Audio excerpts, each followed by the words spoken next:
CHAPTER XXIV of Margaret of Anjou. This recording is in the public domain.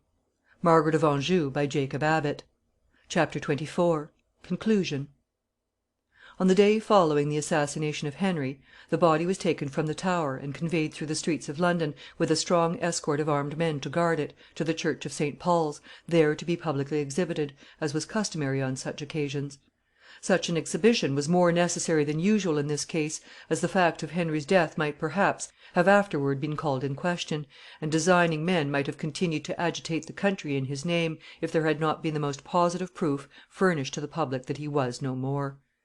The body remained lying thus during the day. When night came, it was taken away and carried down to Blackfriars, a landing upon the river nearly opposite St. Paul's. Here there was a boat lying ready to receive the hearse. It was lighted with torches, and the watermen were at their oars. The hearse was put on board, and the body was thus borne away, over the dark waters of the river, to the lonely village of Chertsey, where it had been decided that he should be interred. For some time after Henry's death, Margaret was kept in close confinement in the Tower. At length, finding that every thing was quiet, and that the new government was becoming firmly established, the rigor of the unhappy captive's imprisonment was relaxed. She was removed first to Windsor, and afterward to Wallingford, a place in the interior of the country, where she enjoyed a considerable degree of personal freedom, though she was still very closely watched and guarded. At length, about 4 years afterward, her father, King René, succeeded in obtaining her ransom for the sum of 50,000 crowns. René was not the possessor of so much money himself, but he induced King Louis to pay it, on condition of his conveying to him his family domain. The ransom was to be paid in 5 annual instalments, but on the payment of the first instalment the queen was to be released and allowed to return to her native land. It was stipulated, too, that as a condition of her release she was formally and forever to renounce all the rights of every kind within the realm of England, to which she might have laid claim through her marriage with Henry. It might have been supposed that they would have required her to sign this renunciation before releasing her; but it was held by the law of England, then as now, that a signature made under durance was invalid, the signer not being free. So it was arranged that an English commissioner was to accompany her across the Channel, and go with her to Rouen, where he was to deliver her to the French ambassadors, who in the name of Louis were to be responsible for her signing the document. This plan was carried into effect. Margaret set out from the castle of Wallingford under the care of a man on whom Edward's government could rely for keeping a close watch over her, and taking care that she went on quietly through England to the port of embarkation. This port was Sandwich. Here she embarked on board a vessel, with a retinue of 3 ladies and 7 gentlemen, and bade a final farewell to the kingdom which she had entered on her bridal tour with such high and exultant expectations of grandeur and happiness. She arrived at Dieppe in the beginning of 1476, and proceeded immediately to Rouen, where the commissioner who came to attend her delivered her to the French ambassadors appointed to receive her and attend to the signing of the renunciation. The document was written in Latin, but the import of it was as follows: "I, Margaret, formerly in England married, renounce all that I could pretend to in England, by the condition of my marriage, with all other things there, to Edward, now King of England." It cost Margaret no effort to sign this paper.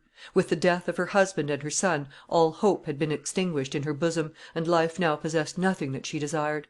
She signed this fatal document, renouncing not only all claims to be henceforth considered a queen, but all pretension that she had ever been one, with a passive indifference and unconcern which showed that her spirit was broken, and that the fires of pride and ambition which had burned so fiercely in her breast were now at last extinguished for ever. When the paper was signed, Margaret was dismissed and left at liberty to go her own way to her native province of Anjou, where it was her intention to spend the remainder of her days. Her plan was to pass by the way of Paris, in order to see once more her cousin, King Louis, who had treated her with so much consideration and honor when she was on her way to England, with a fair prospect of finding her husband upon the throne. But the case was different now, Louis thought, and instead of receiving kindly her intimation that she was intending to visit Paris on her way home, he sent her word that she had better not come, and advised her, instead, to make the best of her way to her father in Anjou. He, however, as if to soften this incivility, sent an escort to accompany her in her journey home; but Margaret was so stung by her cousin's heartless abandonment of her in her distress, that she resolved to accept no favor at his hands, so she refused the escort, and set out with her few personal companions alone. This little blazing up of the old flames of pride and resentment in her heart came near, however, to costing Margaret her life, for she had not gone far on her journey before an emergency occurred in which an escort would have been of great service to her. It seems that when the English were driven out of Normandy, many families and some whole villages remained of people who were too poor to return. These people were now in a very low and miserable condition. They mourned continually the hard necessity by which they had been left without friends or protection in a foreign land; and they understood, too, that the first beginning of the abandonment of their possessions in France by the English was the cession of certain provinces by the government of Henry VI. At the time of that monarch's marriage with Margaret of Anjou, and that all the subsequent misfortunes of their countrymen in France, by which in the end the whole country had been lost, had their origin in these transactions. Now it happened that Margaret, on her journey from Rouen to Anjou, stopped the first night at one of these villages. The people, seeing a party of strangers come to town, gathered round the inn at night from curiosity to learn who they might be.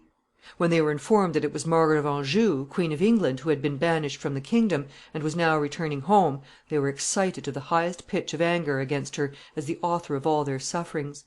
They made a rush into the house to seize her, and if they had been successful, they would doubtless have killed her upon the spot. But some of the gentlemen who were in her party defended her, sword in hand, and kept the mob at bay until she gained her apartment. They guarded her there until they could send for the authorities, who came and dispersed the mob. Margaret immediately returned to Rouen, willing enough now to accept of an escort. A proper guard was provided for her, and under the protection of it she set out once more on her journey, and this time went on in safety. When Margaret at last reached her native country of Anjou, she was received very kindly by her father, and went to live with him in a castle called the Castle of Reculée, situated about a league from Angers, the capital of the province. Here she remained about 4 years. It was a very pleasant place. The castle was situated upon the bank of a river, and yet in a commanding situation, which afforded a pretty view of the town. There was a beautiful garden attached to the castle, and a gallery of painting and sculpture. Her father, King René, was a painter himself, and he amused himself a great deal in painting pictures to add to his collection or to give to his friends.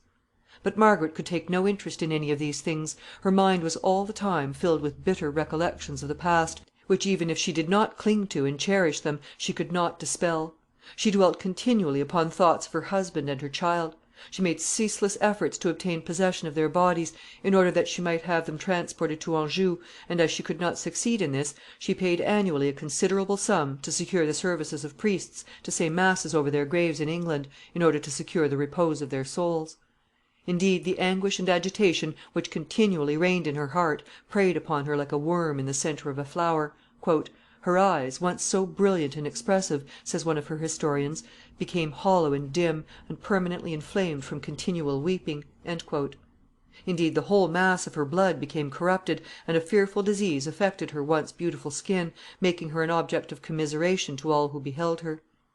She continued in this state until her father died. He, on his death bed, committed her to the care of an old and faithful friend, who, after King René's decease, took her with him to his own castle of Domprières, which was situated about 25 miles farther up the river. But though Margaret was treated very kindly by the friend to whom her father thus consigned her, she did not long survive this change. She died, and was buried in the cathedral at Angers, and for centuries afterward the ecclesiastics of the chapter once every year, at the return of the proper anniversary, performed a solemn ceremony over her grave, by walking round it with a slow and measured step, singing a hymn. End of Project Gutenberg's Margaret of Anjou, by Jacob Abbott.